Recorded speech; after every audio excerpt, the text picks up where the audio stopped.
Hello everybody, today is the 9th of January. Welcome to Voices of British Orthodoxy. I'm of course Rita Lazar. Here are today's saints. Our first entry is for Saint Brefwald, and he is an abbot, and he is also known as Brefwald or Breitwald, and he is from the 8th century.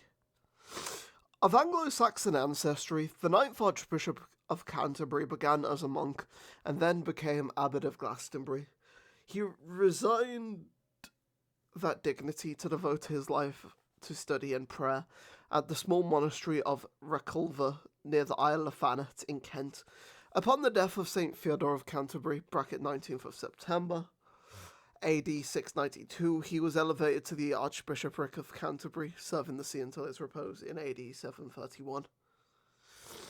His group chat entry says, St. Bertwald, Brefwald, and Breitwald, a monk and then the abbot of Reculver in Kent, and in 693 AD becoming the 9th Archbishop of Canterbury, 731. On the death of St. Theodore, he was chosen to succeed him in the primacy of the English Church as Archbishop of Canterbury. Though less learned than his great predecessor, he was nevertheless well versed in the Holy Scriptures and all other matters belonging to ecclesiastical and monastic discipline. Our next entry for today is for Saint Folan, also known as Foilan or Filan, and he is from the 8th century. After accompanying his mother, Saint Kentigern, who we commemorated 2 days ago on the 7th, and his uncle, Saint Comgan, who we commemorated back on the 13th of October, from the native island of Scotland, Saint Foilan embraced the monastic life and laboured as a missionary until he was quite advanced in years. The place of his repose is called Strathfilan after him. Those two entries. His group chat entry is Saint Filan, Folan, but with a second L, and Foilan.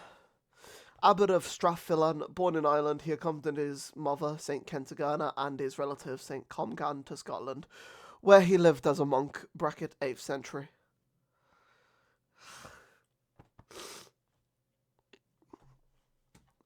So we do have a bonus entry that is in both the group chat and the book. So those first two entries were only in the book. And that is for St. Adrian, and it says Abbot of Saints Peter and Paul, later St. Augustine's in Canterbury, 710 AD.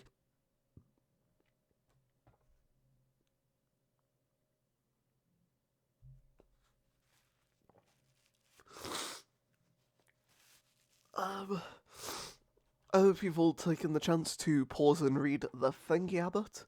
The entry in here. May those saints intercede for us before the righteous judge. I've been Rita Lazar. God bless you all, and Amen.